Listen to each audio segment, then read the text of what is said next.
Oh, got to take roll. Don't forget to record either. I just hit record. Owen is gone. That's yeah. All right. So we got the siege of Boston. Where was it? Where the what was the name of the act of Parliament where the British basically gave administration to all this area to the colony here? The Quebec, yeah. And then in fear of the colonies, he's going to force all the colonies not only give them to the French, but make them become what religion? Catholic. And really played into that anti-Catholic bias that existed in the United States for years. And so we didn't get the siege of Boston? How about the Tea Act? Okay, we got through the Tea Act. And it wasn't so much an argument against tea, it was angry at what? Yeah, the monopolies. And what did they dress up as? Because yeah, liberty and yeah. I have a question for you, so this might be one question. What is a monopoly? Sorry for working. That's all I'm And have you noticed only one company makes the world? It means that one company or one entity controls a market. So only one entity. That one entity would do it. Yeah, in this sense, but and they gave the monopoly to the East India Company, so they're the only company that sells it. And we got things that in essence are like a monopoly. Northwestern Energy is a monopoly. So it's one entity that owns something. A market, controls a market. So the East India Company was the only one that sold tea. Now sometimes the monopolies might be for something that people don't really want, but if for something that people demand, it's huge. And monopolies can drive prices up, drive quality down, dramatically drive wages that workers will get. We'll get to that. That's a big deal down the road, obviously. So we got siege of Boston, we got mentioned lesson in Concord. What did what were the resolves that the First Continental Congress agreed to? Yes. Yeah, the boycott by the Continental Association, but that was all part of what resolves? Suffolk, yeah. The Suffolk resolves, militia, Declaration of Rights and Grievances. Let's go, we got the siege of Boston. There's kind of a mobbish number of troops around there. And so,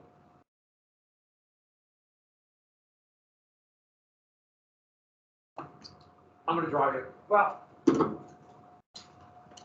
we got to get to the next thing. Meanwhile, in Philadelphia. By the way, that's Independence Hall.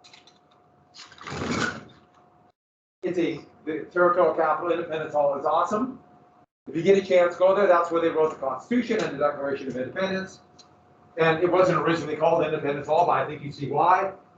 And it was about 5 blocks from there that I saw a woman have her purse snatched.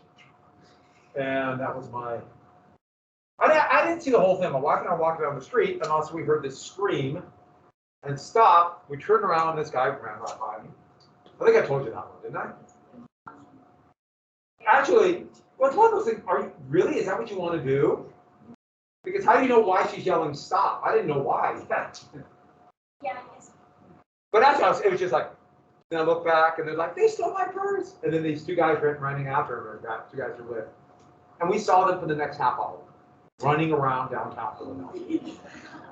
And they'd run, we'd see them run by, a few minutes there, we'd see run by. My favorite is when we saw there were 2 guys who were involved in the actual purse snatchers, and 2 chasing them, and they're both like this.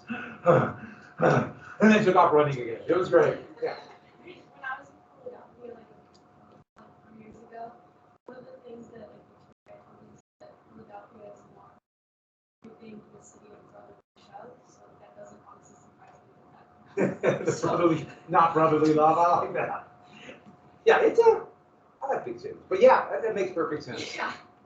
The best part when we were there, the temperature was 101 degrees when that happened, and the humidity was 103. You don't go beyond the saturation point, and the low that night, 91. I would say so good. That's a little unusual because I don't know if you know this, Montana tends to be dry. Moving on, back to Philadelphia. And there's Independence Hall. This is actually, we're sitting behind waiting, go through here, then go in. We're waiting, you have to get a tour, sit a time. And meanwhile in Philadelphia, by the way, on this week in 1971, the Chiefs are going to play the Dolphins. That's 1971. You think that won't be on the test?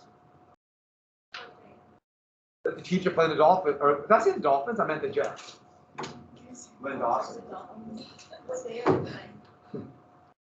Chiefs won. The rest easy. So back to the Second Continental Congress. I was looking for something else, and that popped up, and I thought, I like Lynn Dawson. All right.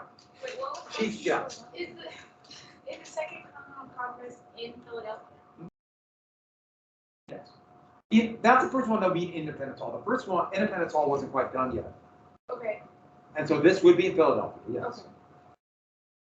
Okay. And so they met, and now you have Lexington and Concord. And one thing we should add, all those that were wavering,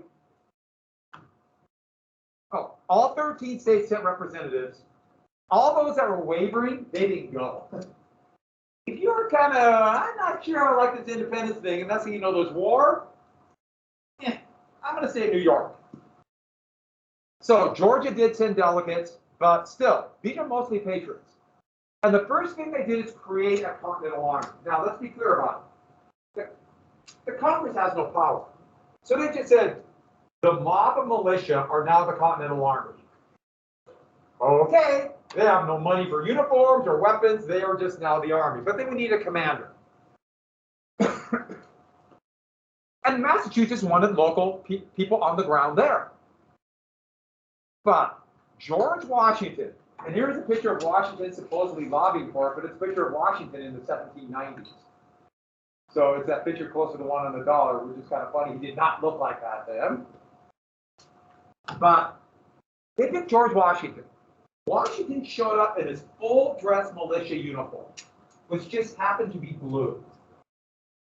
And strutting around, kind of, when I make a good commander, look at me. I'm 6'2". He was 6'2". At that time, yeah, pretty tall. They weren't quite as short as people think, but they were still shorter. Not as much protein. So, and he kind of lobbied for it. He had experience. But John Adams of Massachusetts said, we need him. We need Washington. And the reason why, he knew this would never win unless they unify all the colonies, especially the richest and most populous colony at that time, Virginia. Let's pick Washington. So Washington was done as a unifier. Adams had no idea if Washington would be a good commander, didn't really know him. Just picked him or supported him for the unification. A year later, Adams is going to want him fired. So this is just purely a political move. If anybody thinks that military things are outside the political realm, boy, are you going to be surprised. It's all politics. Then, so Washington rode up to Philadelphia, or rode up to Boston. Why he's going, there's going to be a big battle. And then they set up a declaration of causes. Sometimes they're called this Declaration of Resolves, where they said, look at all the stuff Britain has done to us. And the big thing about that is, those who were there said, we cannot allow British tyranny anymore. We resolve that we would rather die as free men than live as slaves. So basically, they're beginning, I mean, this is a big step. The vast majority still wanted some kind of resolution, but they're now saying we are being treated as slaves. And to many of them, they're slaveholders. They know. But they fear. But they sent a message of reconciliation directly to King George III. It's going to be dubbed the Olive Branch Petition. That comes from what's in the Torah, the Old Testament, also I think the second book of the Quran. These all come from the same basic roots, but it comes from there. There's a reference to that, but it means peace. And it's basically saying, we agree we can come back. We'll come back. If you just let us alone. We don't need war. And so they're still blaming Parliament and not blaming the king. The problem is it's hard to blame Parliament. That's this body of 500 people. It's a lot easier to blame the tyrant. And they'll learn their lesson when you get to the Declaration of Independence. This is going to be the de facto government out of Independence Hall. So it's going to be a legislative body that has no real power. We're going to have to borrow money or just kind of print worthless paper money and hope people accept it. But this is the body that will declare independence and the body that will ratify the Treaty of Paris of 1783. All in Independence Hall. And that is why Philadelphia, rightfully is in many ways considered, the center of American independence. Once again, if you get a chance, go. You might get shoved, you might get mugged, but it's worth it. I actually really like Philadelphia. Everyone there is very nice. As long as they're not robbing you, stealing you, shoving you, when I was there the first time, it was the murder capital of the United States. Moving on, yes. Nicolas Cage is in the movie. Nicolas Cage is maybe the greatest thespian of all time. Huh? Are you talking about what? National Treasure. Yeah, that's all. We're going to watch National Treasure. That'll be your study. I've actually never seen it.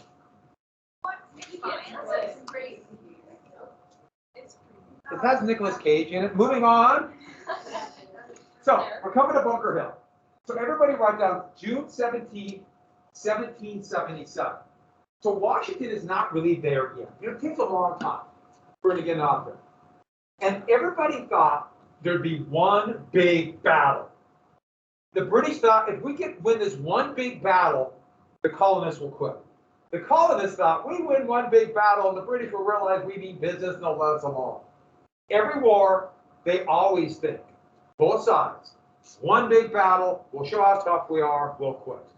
How many times has it happened where one big battle was decided? Almost never.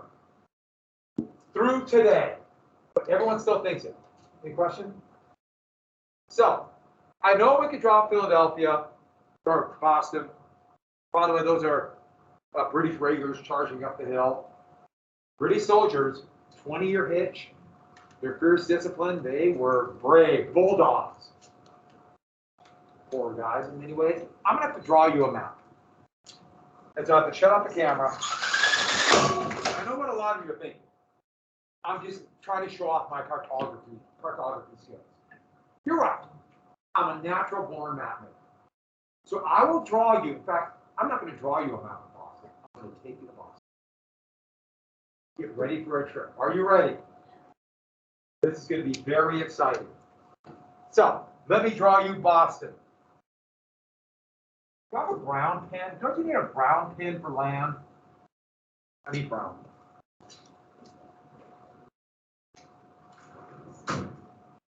I'm missing pins.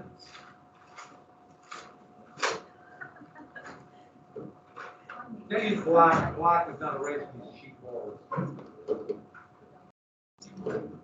Look at it. Look at it. All right, here we go. Are you ready for a little trip? Here's Boston Harbor.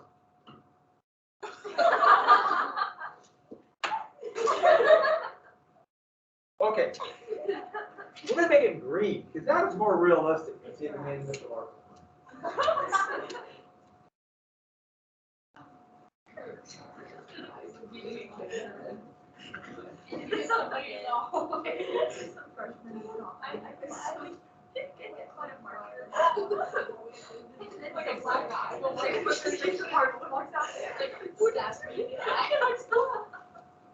Right in his room. That's a mic drop, and I'm out of here. So I walked down the hall, and about this far into Mr. Marshall's room was that pin just.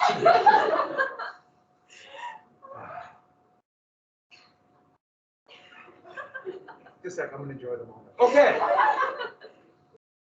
I haven't done that for a while. Make it in the room. I throw pins down the hall. So, here is Boston Harbor. Do you feel like you're there? Yeah. Look at this, baby. Here's water, right?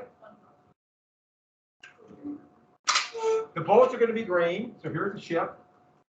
So now that's a harbor. Here's a whale. Walrus. Walleye.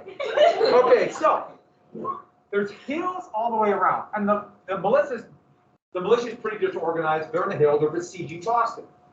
Boston is right here in this tonsil. That's Boston. That looks vaguely like a tonsil. A freakish two-tonsil person. So with that, here's Charleston Peninsula. And then now it's all city, but back then there was kind of a stepping stone in the hills. And there's one hill here, and then kind of a hill, and like this down to the water. On the first hill, this one also the thing will come flies trying to. I think Mr. Larson like that. All right, so this is Bunker Hill, and right below it is Breed's Hill. What the colonists decided to do is the militia there, and Israel Putnam would lead them. They would send about nearly 1,000 men to build a fort on Bunker Hill. The problem is when they went down to Bunker Hill and they're going there just that night of the 16th and the 17th, they realized Breed's Hill is right in front. You can't see anything. So they actually built the fort on Breed's Hill. But since the original orders were written for Bunker Hill, we call it Bunker Hill today. Even though the battle was fought on Breed's Hill and the monument for the battle is on Breed's Hill. So they built a fort, and the fort looked something like this, a square fort, just a square entrenchment, a little bit of a rhombus. So with that, and what they did is, as quickly as they could, they dug about a 3-foot hole or trench, and then piled the dirt in front. So you have a little mound, and so you have a little bit of protection. In fact, the idea was the mound would go right here, and so they called that a breastwork. Because what does militia do, especially if they face regular soldiers normally? They run. But if they're behind this, they might stay and fight.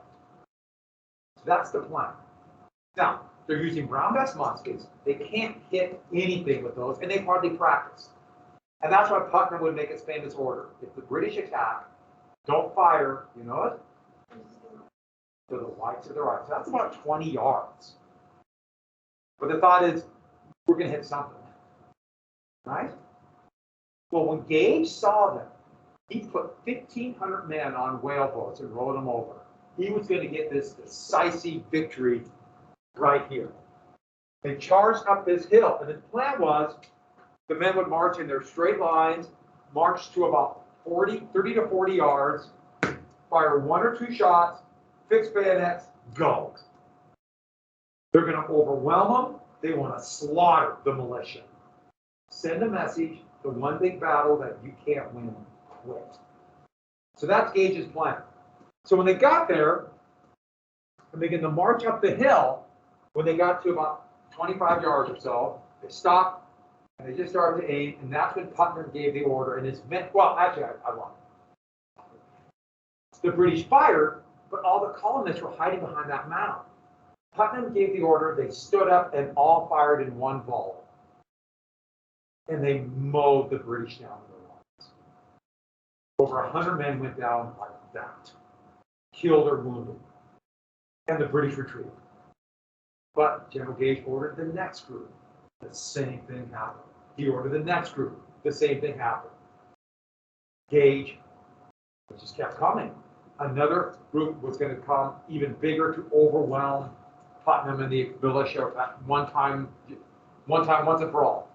And that's what Putnam, when he called down the line, they realized virtually none of them had ammunition. They had so little powder, they could only fire a few times when they were done.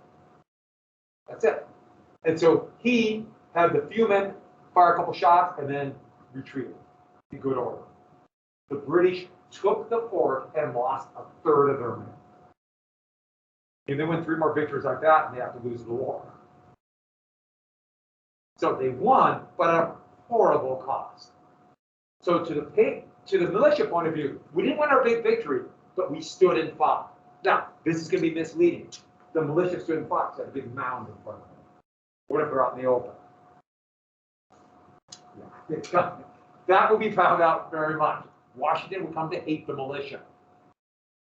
But the colonists are, we can fight them. We can take them. So when Washington arrived, it's like, we can fight them. And the British are like, we need with them. But Gage now is isolated here in Boston. The Walrus are now switched sides. The Walrus are supporting the colonists. Walrus have no law. Don't trust Walrus. I know they look kind of cool with the big tusks. Don't. So at that, Walrus. So at that. So do you feel like you've been to Boston now? Yeah. The thing is, the British couldn't drive them out.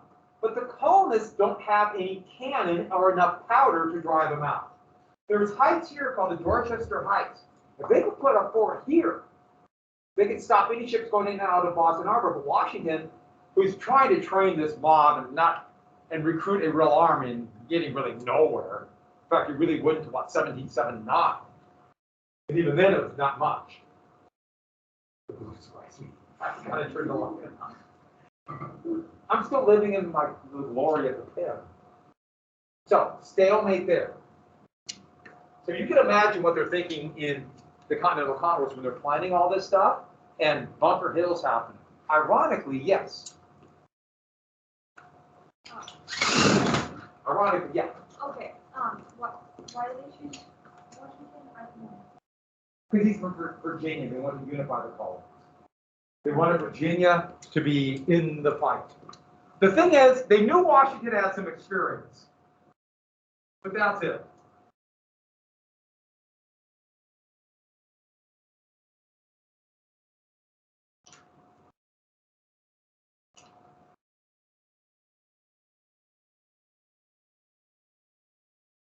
So there's Charleston Harbor, Charlestown, Peninsula burning with Boston next week. Yeah. How many men did the British have? The British would have having about 1,200 men, they lose about a third of them. Third, killed or wounded. Killed, wounded, or missing is called a casualty. A lot of times you think casualty, and they'll use them as a shorthand, like on the news. They'll say that's someone who it's actually someone who can no longer fight. Killed, wounded. Missing means they deserted or they were captured. And both happen a lot, especially in these kind of wars. So, here's Boston. There are no British soldiers any place else but Boston, and they're under siege. It's kind of a stalemate. But up here is a fort called Ticonderoga. And at Ticonderoga, this old French fort, there are about 17 British soldiers and their families living there. It's kind of caretakers. And they have lots of cannon, though, and lots of gunpowder. And so this actually happened a month before Bunker Hill, but I'm telling you this now. So May 1775, Ticonderoga. And when the French built forts, they built forts. That's what it looks like today. And that's from the French fort they built back in the 1740s. Stone fort. It is right next to Lake Champlain, Crown Point right there. It's a beautiful area. And I don't know what else you're thinking, Ticonderoga. Isn't that a great word? Ticonderoga? Does anyone have a Ticonderoga pencil? Does anyone have a wooden pencil? Let's see. Ticonderoga. This is so exciting. Ticonderoga pencil. And know what else is? Someday, down the road, you might have children. And I know what you're thinking. What's a good name for a child? I'll give you one. Ticonderoga. Would that be that could be male, female, whatever, Ticonderoga. Come here, little Ticonderoga. Where's Ticonderoga? Where's your sister Ticonderoga? Well, with your brother Ticonderoga. It's so much easier, and it's fun to say. And think how much fun they'd have in elementary school with that name. But Ticonderoga.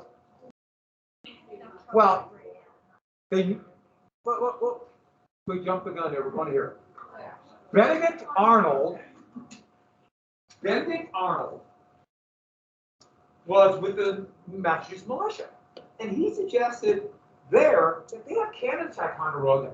So they allowed him to take some men up to Ticonderoga, so march overland. There's no real roads.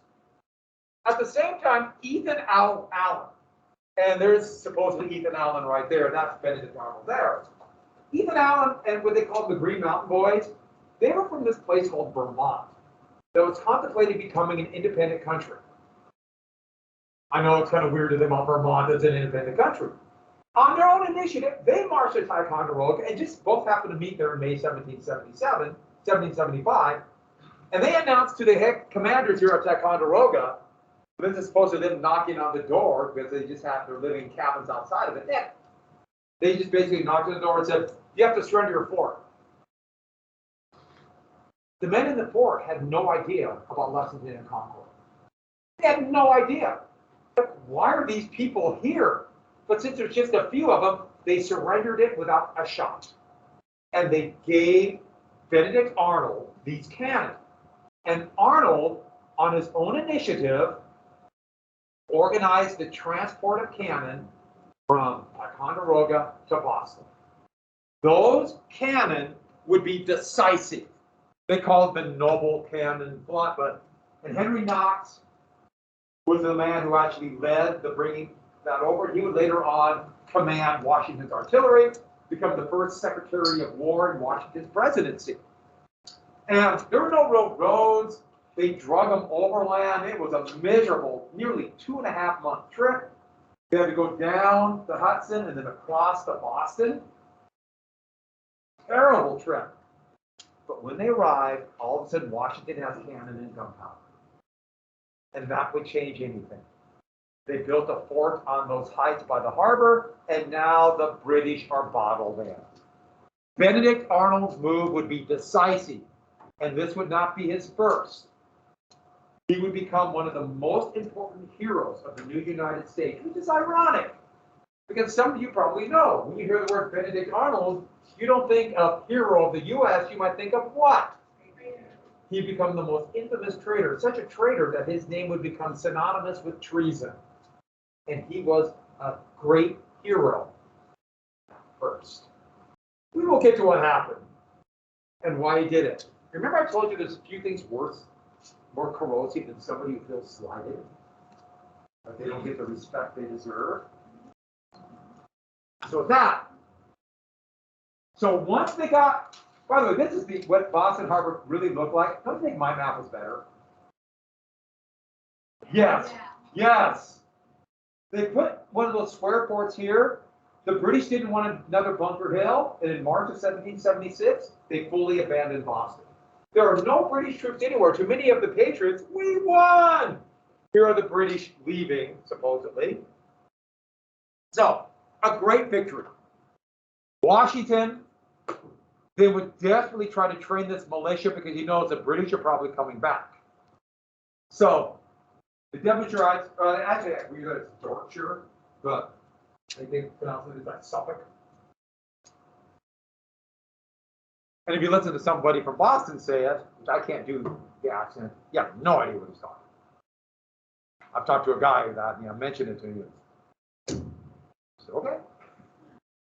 So, remember that Olive Branch petition? The king responded, or actually didn't respond. The king sent back a proclamation, this is ready for suppressing the rebellion. He didn't respond to it. This was a non-response.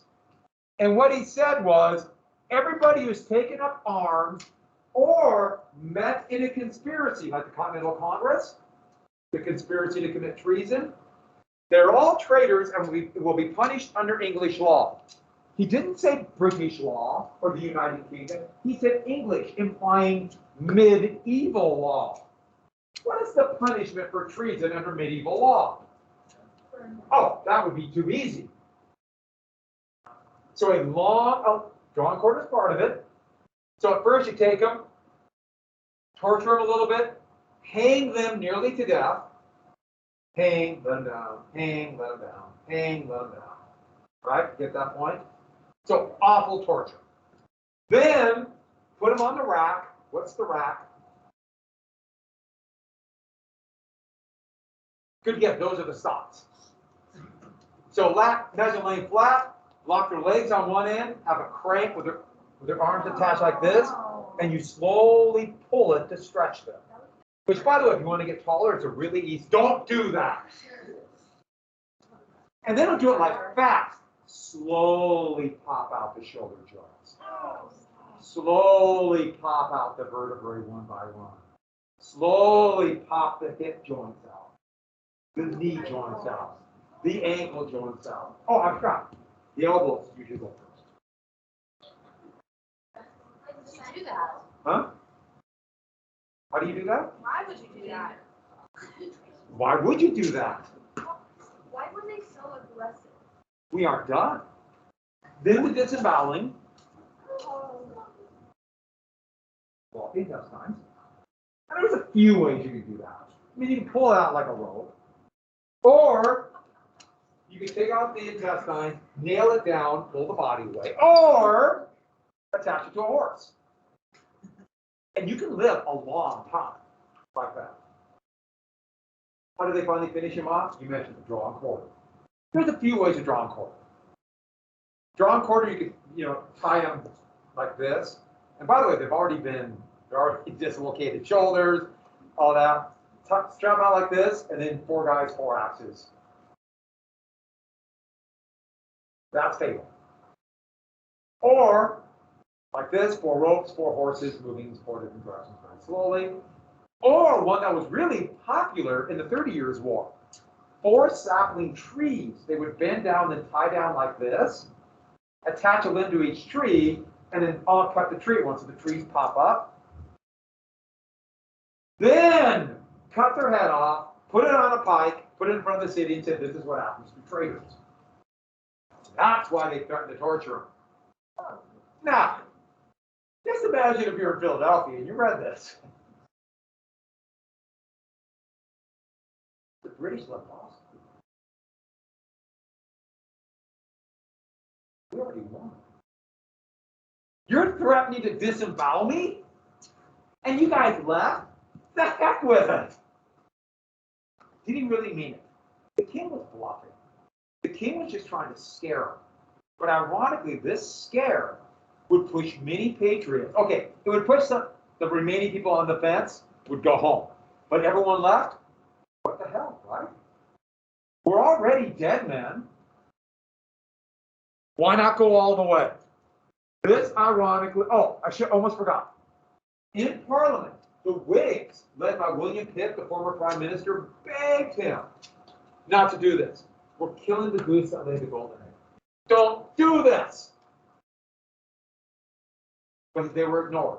The Tories were the majority, and they wanted them to obey. They wanted revenge. And so with that, we're going to go right to come back to Thomas Paine. So that will lead to independence. By the way, did you like that whole story? There's a reason I told you that. Not only because it's fun to see some of your faces, because of a little bit touch of cruelty, but also, that's what the king is telling. This was all meant, see? We mean business now. What the hell with it? I'm gone. So, only patriots remain. By December 1775, most still wanted reconciliation. And what happened? King's Proclamation, Boston. Has everyone got that? King's Proclamation of Boston. They fled there. We're already dead. And you know what? We still really want that land. Land. We want it. It's amazing how many of the founding fathers were land speculators. It's just kind of mind-boggling. So, they're doing it. They're going. Sorry. And then there's one more thing that's going to happen. And this is going to become kind of controversial today because a few people said this was the key reason. It's not the key reason, but it's certainly the last straw.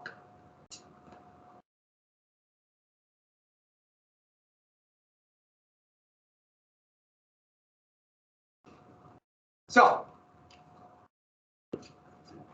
the royal governor of Virginia, last thing I want to get this really quick.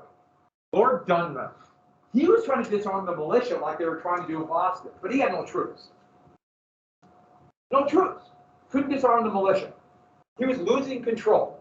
And so he decided to create his own militia out of free slaves. He would free slaves and then arm them as a militia and promise them their freedom if they fight to disarm the militia. Now, he was doing this to scare the plantation owners. But without a doubt, this was the last straw. It was not the cause of independence, but it was like many Southerners who were very reluctant. They liked the system. The British have gone too far. Many Southern plantations. You start saying, oh, what are the British going to do next? This is kind of the slippery slope with the issue of slavery. There's little evidence that the founding fathers declared independence because the British did this, but there's a lot of evidence that this was like, that's it. No, last one. On that happy note, keep your books someplace you can find them. I will send things down. It's a great review. Oh, almost forgot. I almost forgot something. There's no key in the book, but I made a PDF on the key. If you go to my webpage and find the section of all the units by the AP test review, and the key is on there. It's a PDF copy of it. That won't get out. You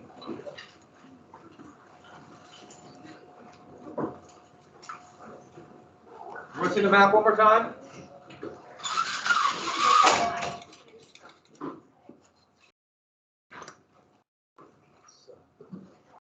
When do you want it? Want to pop it real quick at lunch, or do you want to do it just really quick at the beginning? Now, do you ever? Yeah, it's like 5 questions. It'll take literally. That's a really good map. I'll take you a race.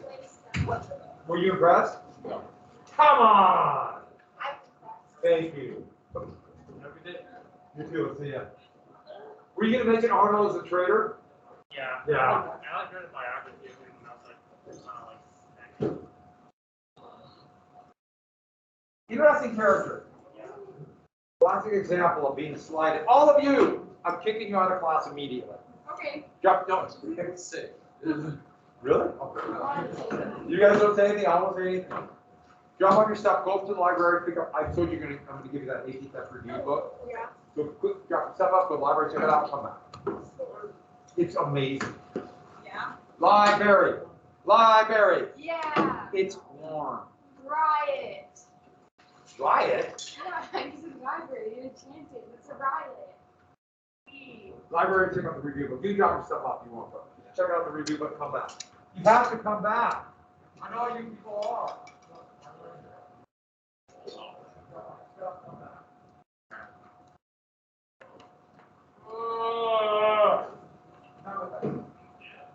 I think about it. What library do you want? You already got it.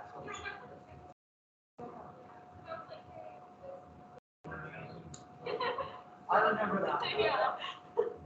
Oh, am I the only one in here then? Okay. Okay.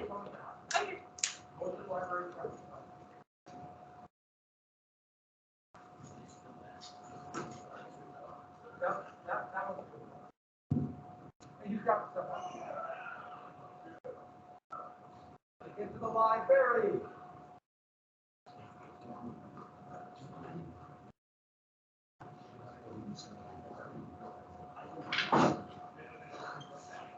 I thought it was part of the series. I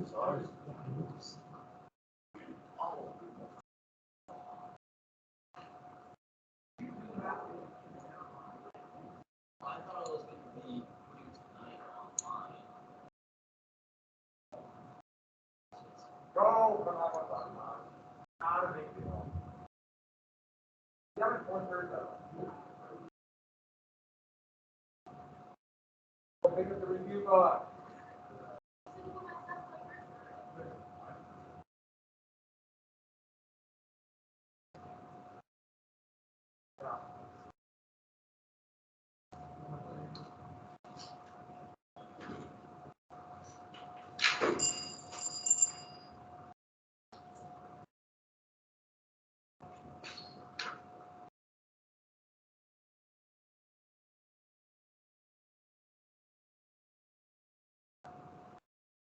Go to the library and up for very impressive.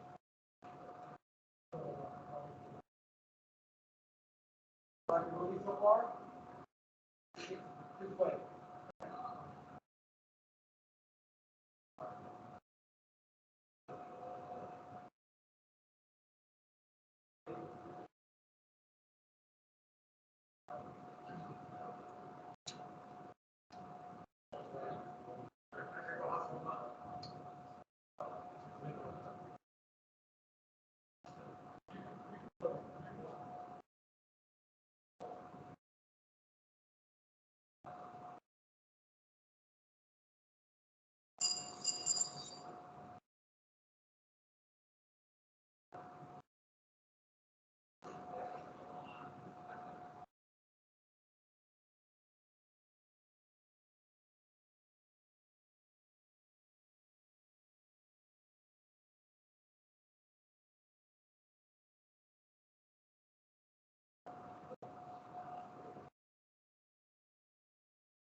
I don't love this.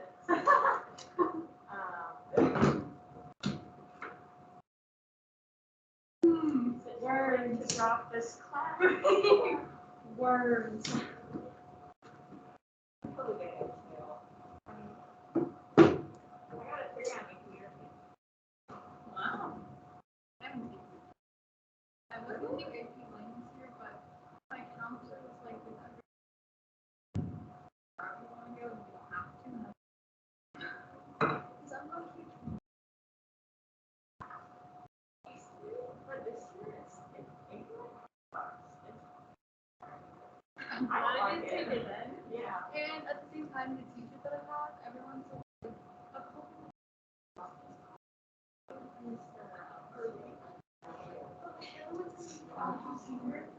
and I want to be found, so.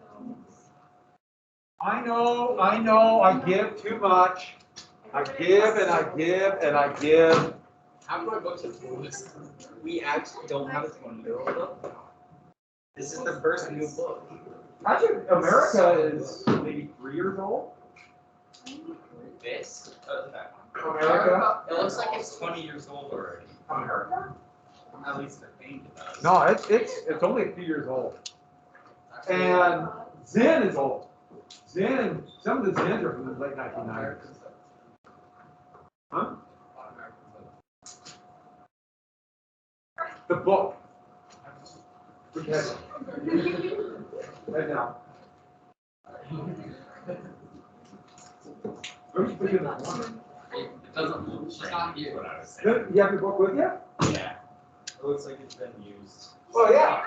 Yeah, they've been used, How but do you it's, carry that? but if you look, here's the great thing. Let's go to copyright.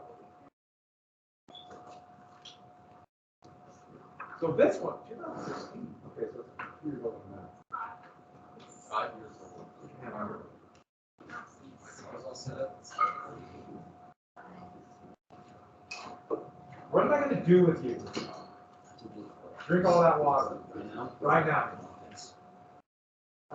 You'll get to be involved with your school. You have observatory? Just pop in 8:15, drop it off. Sound good? It's a really nice book. Thanks, I just got it. What does it say, Panic at the Disco? It sure does. Here's the book. That'll be our next book, Panic at the Disco. Sounds great. Yeah. Want to run me over? You just get new books like every month. Every month we'll get a new book. So this is a review book. It's by far the best of all the review books I've seen. A bunch of places put on AP review books. And the big thing about most of them, they just have practice tests. And don't get me wrong, it's important to see practice tests because you know the way they write multiple choice questions for standardized tests. I would argue stop recording.